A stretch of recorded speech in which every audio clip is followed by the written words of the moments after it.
Saudações, meus caros concurseiros. Brochas é violence, brutalidade e violência no combate ao crime. Professor Norberto, lutador de MMA. Toma, miséria. Então, estamos aqui agora para falar alguma coisa para vocês sobre leis especiais. Gente, são só as dicas, é só na lata. Por quê? Porque tem pouca coisa, na verdade, de leis especiais. E aqui é aqueles 30 minutos que você sabe, são as questões da prova, filho. Então vem comigo, ó, DAP Santa Catarina. Barriga verde, a pança green, the green pança, Alphacom, leis especiais, comigo, professor Norberto. Gente, quais leis especiais nós temos aí para abordar nesses rápidos, sucintos 30 minutos? Faremos o impossível no possível, não é? Lei 4898/65, abuso de autoridade, apesar de ser uma lei relativamente antiga. Antiga porque essa lei tem a minha idade, né? Que eu também sou de 65, né? Então, mas é uma lei que cai relativamente bem em concursos públicos, ok? Vamos ver a lei das crimes hediondos. Opa! Nessa tivemos modificações aí no ano AD 2018. É bom estarmos atentos com as modificações. Vamos falar alguma coisa sobre a lei de dorgas. Ah, dorga! Do you like dorga, filho? Não pode, olha o toxicológico lá. Lei 11343 de 2006. Falaremos alguma coisa com relação ao Estatuto do Desarmamento, Lei 10826 de 2003. Falaremos alguma coisa também sobre minha especialidade, a lei de tortura. Se você não sabe, fale comigo, eu ensino você a torturar, inclusive. Lei 9455 de 97 e finalizaremos com a lei do Satanás. Essa lei é o diabo chupando manga, meu amigo. E pior que para vocês é uma lei relativamente importante. A lei 7210/84, mais conhecida como LEP. E LEP, você sabe, é a lei das execuções penais. É uma lei caralhuda, porque é uma lei deste tamanho, um assunto chato da porra, mas tem que pegar só a essência. Querer ir para a prova sabendo a LEP de cabo a rabo é loucura. Eu sempre digo isso. Quando vai estudar, tem que ver a relação custo-benefício, o que compensa, o que não compensa. Então a LEP, você extrai alguns tópicos principais dela. Não vá querer saber a LEP inteira, porque não dá. Ninguém sabe a LEP inteira. Nem o juiz corregedor das execuções criminais sabe a LEP inteira. Então, vamos naquilo que importa, beleza? Mas também, vamos começar com o crime de abuso? Cameraman, careca, come here. É o Fábio Ninja. Você já viu aqui o vídeo do Fábio Ninja? Abuso de autoridade. Essas leis especiais, se é que você já se deu ao trabalho de perceber isso, todas elas têm a seguinte estrutura. Começa com uma parte introdutória, disposições preliminares. É bom saber isso? É bom saber isso, porque normalmente nas exposições preliminares, ali utilizam-se conceitos que serão empregados no transcurso de toda a lei, inclusive coisas que são perguntadas em concurso. Essa é a primeira parte das leis especiais. Depois vem a segunda parte das leis especiais, que normalmente traz o quê? Os crimes. É bom saber os crimes? É necessário saber os crimes. A lei especial começa com uma introdução, depois ela fala sobre os crimes propriamente ditos, e aí há o grande finale das leis especiais, que é a parte processual.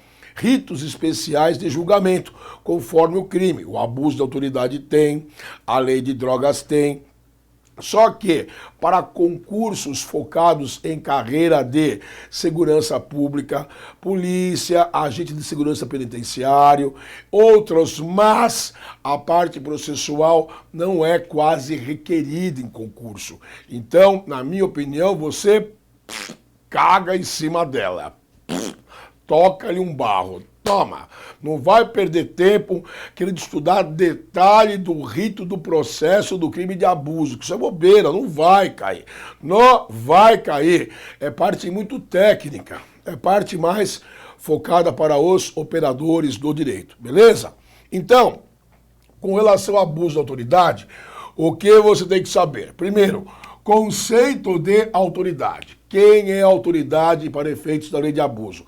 Mesmo conceito do artigo 327 do Código Penal, a autoridade é o camarada que presta serviço para órgãos da administração pública direta ou indireta. Existem autoridades, servidores temporários, voluntários, não remunerados. O terceirizado que presta serviço para órgãos da administração pública direta ou indireta pode responder também por crime de abuso. A diferença do conceito de autoridade da lei de abuso para o Código Penal brasileiro é que no CPB não aparece a figura dos militares e na lei de abuso aparece. E que militares são esses? Tanto faz. Militares das Forças Armadas e os militares dos estados. Então, essa galera está aí incluída no conceito de autoridade. Quem pode ser o sujeito ativo do crime de abuso de autoridade, ok? Muito bem. Segundo, você vai ver que na lei de abuso se fala muito sobre o direito de representação. Não confunda cu com bunda. Quando se fala aqui em direito de representação, isso não tem nada a ver com ação penal pública condicionada à representação. Por quê? Porque o crime de abuso de autoridade é de ação penal pública incondicionada. Uepa! Uepa! Professor, então o que é essa representação? Essa representação é aquela que aparece discriminada no artigo 5º, inciso 34 da Constituição Federal de 88, onde lá diz que a pessoa vítima de abuso, caso esteja assim, digamos, inconformada, né? Que ninguém gosta de ser vítima de abuso das autoridades, né? Ela tem o direito de representar aos poderes públicos para obtenção de uma pretensão satisfativa em razão do crime do qual ela foi vítima, entendeu? Então, a representação no crime de abuso é uma peça facultativa. Nada mais é do que uma espécie de petição que é endereçada para a autoridade administrativa com competência máxima sobre o servidor que praticou o abuso e a outra via encaminhada para o representante do Ministério Público na circunscrição do local dos fatos. É isso. Então, quando se fala aqui em representação da lei de abuso, essa representação significa direito de petição. Favor não confundir isso com a representação nos crimes de ação penal pública condicionada a essa manifestação, ok? Muito bem. Quem pratica abuso, 3 pauladas no crânio, tríplice responsabilidade, penal, civil e administrativa. A penal e administrativa são obrigatórias. A autoridade pública tem que agir de ofício. A responsabilização civil fica a critério do ofendido. Se ele quiser ajuizar uma ação civil indenizatória, a famosa ação civil ex-delict, fica a critério do freguês. Ei, professor, ele vai ser punido o servidor 3 vezes pelo mesmo fato? Não, porque a tríplice responsabilidade implica-se em esferas independentes de apuração. Não há que se falar em ser punido mais de uma vez pelo mesmo fato, como se diz nos casos de bis in idem. Então, tríplice responsabilidade, não bis in idem, não caracteriza o bis in idem, porque as esferas são independentes. Perguntas que temos observado com certa recorrência nos mais diversos concursos públicos do Brasil. Professor, uma decisão penal vincula a decisão administrativa do crime de abuso? Ou, para se processar administrativamente, precisa-se aguardar o desfecho da apuração criminal? Coisas do gênero? E a resposta é não. As esferas são independentes. O abuso foi perpetrado, o interessante é iniciar-se a apuração conjuntamente, civil, penal e administrativa. A civil, opcional. Penal e administrativa iniciam-se juntamente, paralelamente, uma não influencia na outra, em tese. Não há que se aguardar a conclusão da administrativa para se ingressar com a apuração penal ou vice-versa, ok? E pode acontecer resultados os mais surpreendentes. Condenado criminalmente, absolvido administrativamente. Condenado civilmente, absolvido penal e administrativamente. Absolvido civilmente, condenado administrativamente, absolvido penalmente. Então, a suruba, isso aí, entendeu?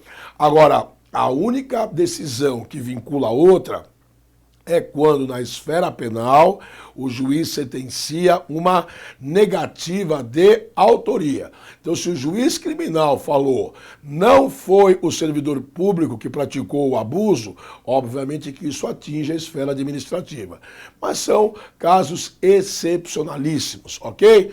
Muito bem. Professor, como eu vou saber que houve o crime de abuso da autoridade? Porque não sei se você percebeu, existe o abuso na modalidade atentado à incolumidade física do indivíduo, é quando o policial senta a marreta na cabeça do particular, e existe o crime de lesão corporal. Como eu vou saber quando é abuso, quando é lesão corporal? Então, para isso, você precisa verificar no comportamento do sujeito ativo se ele agiu com uma das características do elemento subjetivo do injusto. Gente, o policial manda o particular encostar na parede. O particular não encosta. O policial vai usar a força física necessária para fazer ele encostar. Pega no braço do cara, encosta aí, seu filho da puta. Só que ele não sabia, mas o cara tinha osteoporose. Quando o policial apertou o braço do cara, quebrou. Ai, caralho. Abuso de autoridade ou lesão corporal culposa? Excesso nas excludentes de antijuridicidade ou não? Então, agora veja a seguinte situação, similar. O policial fala para o cidadão, encoste na parede, seu pau no cu. O particular vai encostar, mas vai reclamando. Esse é bandido, vai pegar bandido. Eu vou dar puta, bonitinho, vai dar puta.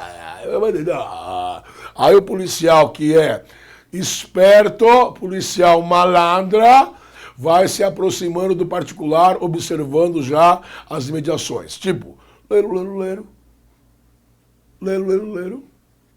Aproxima-se no pé da orelha do cara. Não há câmeras de segurança nem câmeras de vigilância. Não tem ninguém olhando. Aí eu falo na orelha do cara. Aí, Joe, você é forgado, hein, Joe? Bem! Dou-lhe uma na orelha. Então, veja, em ambas as situações houve lesão corporal. Qual é o caso de abuso de autoridade? Então, para você identificar o abuso, tem que constatar o que no comportamento do servidor? Maldade, capricho, vingança e perseguição. A lei não diz isso, mas a jurisprudência diz.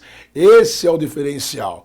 Servidor público picou a mão na orelha do particular, dois podem ser os crimes, ou lesão corporal ou abuso de autoridade.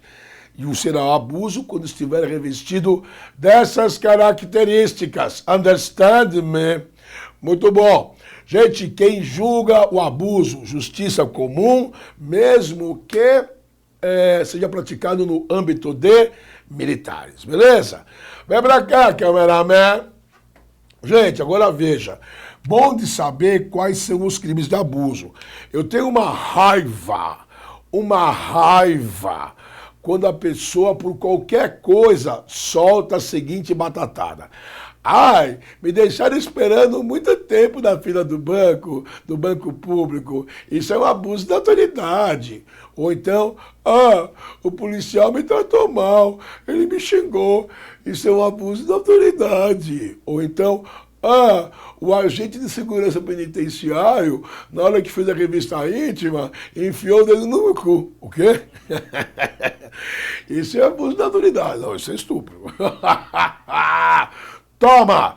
Então, para com essa conversa de merda. O abuso da autoridade, normalmente...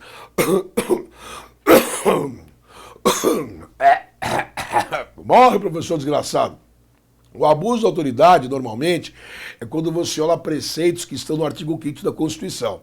Se você pegar todas as situações de abuso, você vai ver que são aproximadamente 16 condutas que caracterizam o abuso. É um rol taxativo. Então, abuso é atentado à liberdade de locomoção, atentado à liberdade de associação e reunião, atentado à liberdade de atividade profissional, atentado ao exercício do voto, atentado à incolumidade física do indivíduo, não conceder fiança, não realizar a prisão com as devidas formalidades legais. Então, há um rol taxativo de condutas que caracterizam o abuso. E eu recomendo que você as memorize, ok? Não generalize, nem tudo é abuso. O que é abuso está previsto em lei, princípio da legalidade. Atenção também para o abuso às sanções aplicadas, sanções administrativas e sanções penais. O máximo de pena que se aplica no abuso são 6 meses de detenção, passível de juizado especial criminal.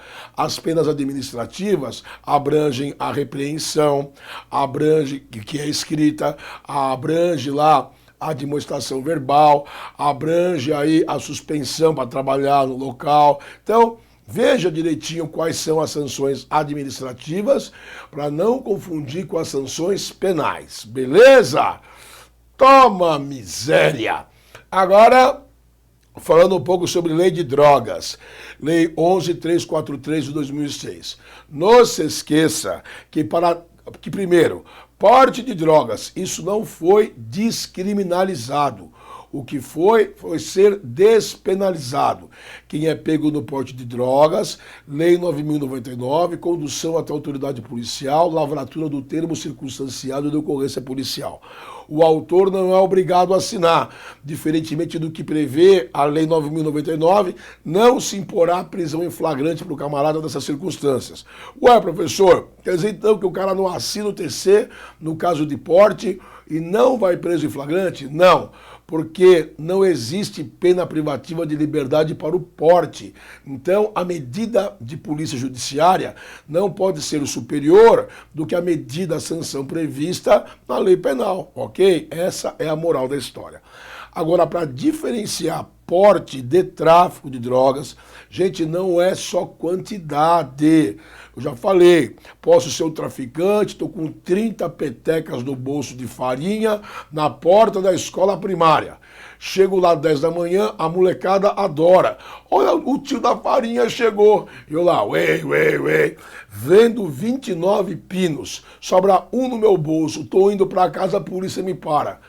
Eu sou traficante ou sou usuário? É óbvio que eu sou traficante, porra! Mas só pegou com um pino no bolso. Ah, então é usuário, entendeu?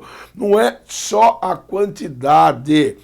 O que caracteriza a diferença do tráfico para o porte é quantidade, é a dinâmica do crime, a natureza da droga, os antecedentes do acusado, as circunstâncias em que a droga foi apreendida, o local. Então, é um somatório de fatores que vai diferenciar uma coisa da outra. Já houve um caso de um empresário aqui de São Paulo pego com 120 quilos de maconha no carro. Acredite se quiser, porte de drogas. Porte, ele provou para o juiz que é para o consumo próprio dele. consumo próprio anual, mas até aí ele demonstrou, olha, eu tenho um problema, eu gosto mesmo de fumar um bagulho, né? Mas é isso aí. Então para você ver que não é só a quantidade que se leva em consideração. Gente, não se esqueça que drogas, tráfico de drogas é um crime equiparado aos hediondos. O crime de tráfico de drogas está previsto no artigo 33 caput, parágrafo 1º, incisos 1º, 2º e 3º. Pare por aí. Mais do que isso, não é tráfico de drogas.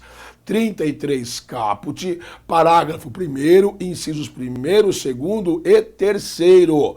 Não se esqueça que existe a figura do tráfico privilegiado, quando a pessoa não é dada a esse tipo de atividade, não possui antecedentes penais, criminais, o juiz pode diminuir a pena, que é o caso do traficante eventual, a mula. Não se esqueça que hoje se permite a aplicação de outras medidas restritivas de direito proibitivas anteriormente nos parágrafos do artigo 33, agora está autorizado.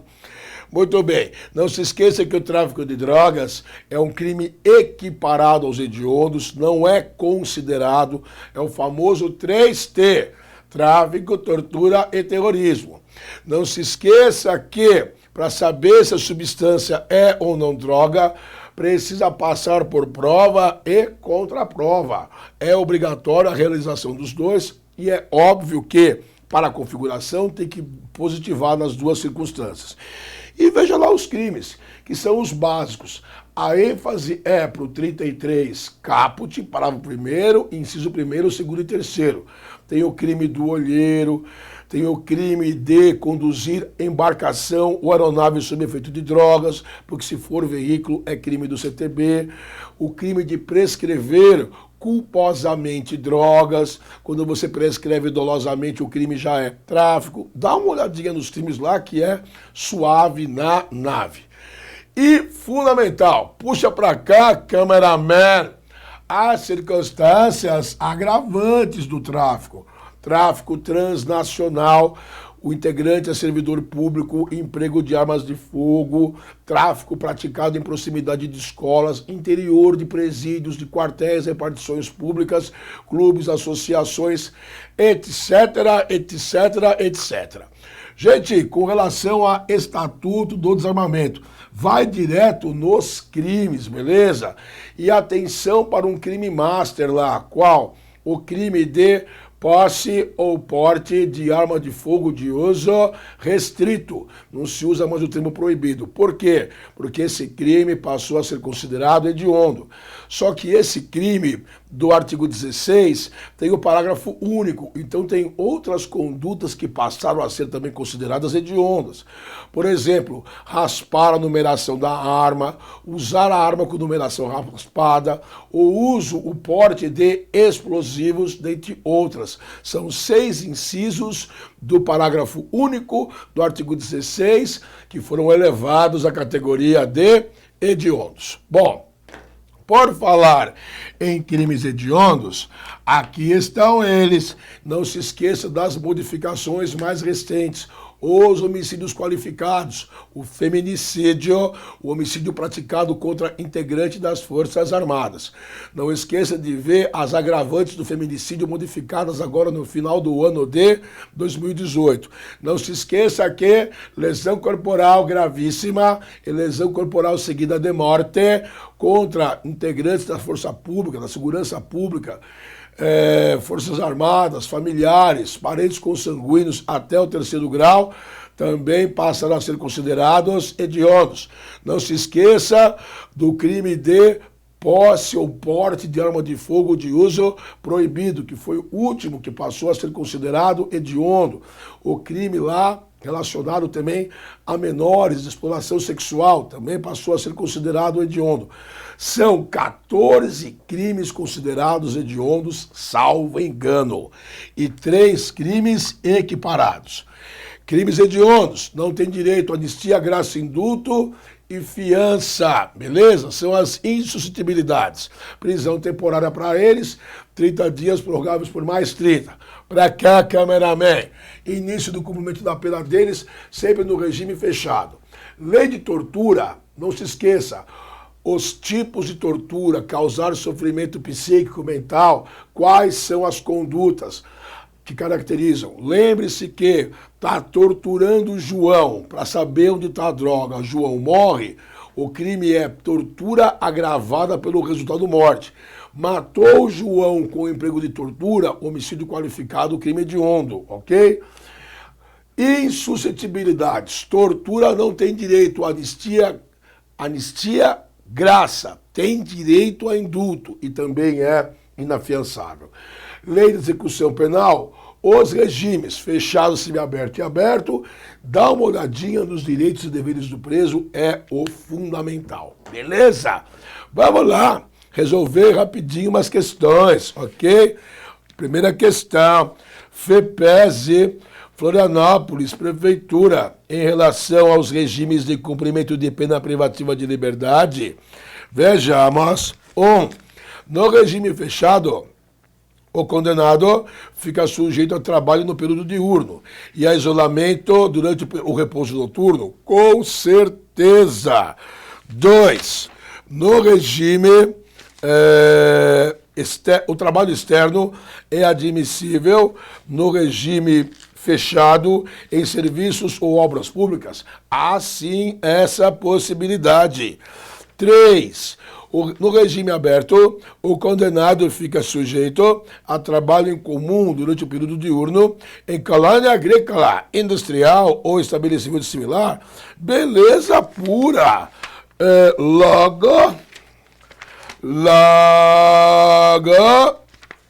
Logo, opa, correção. No regime aberto, não. É no regime semi-aberto que ele fica condenado a trabalhar em colônia agrícola ou industrial. É no semi-aberto. Logo, estão corretas apenas as afirmativas 1 e 2. Professor Norberto, acorda aí, seu filho da puta.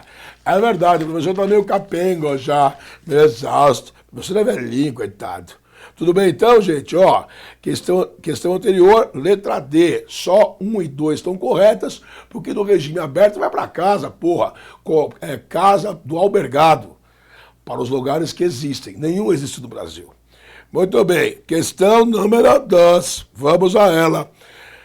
Assinale a alternativa correta sobre o crime de tortura praticado por agente público. Servidor público praticou tortura, pau no cu do servidor. Ei, professor, você praticava, mas ninguém me pegou. Logo o pau não entrou no meu cu. Não é? Então, a pena deverá ser reduzida de 1/6 até 1/3. Se é por servidor, none, agrava. B. A fiança somente poderá ser arbitrada pela autoridade judiciária. Não, o crime é inafiançável. C. Somente será punível quando houver sido praticado de forma culposa. Não tem tortura culposa. Todas são dolosas. Errado. D. Quando praticado com o fim de se obter informação, declaração ou confissão da vítima ou de terceira pessoa, não constitui crime? Ué, imagina, pois se essa é uma das finalidades da tortura, não é? E a condenação acarretará a perda do cargo, função ou emprego público e a interdição para o seu exercício pelo dobro do prazo da pena aplicada. Com certeza, opa, que o bagulho aqui tá vivo. É a letra E, ok? Queridos, em razão da exiguidade do tempo, não podemos prosseguir, mas tem mais exercícios aí para você.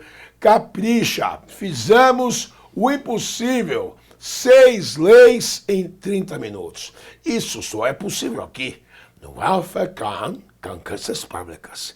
E graças ao professor Norberto, o satanás do concurso. Toma, miséria, força e honra sempre. Bem.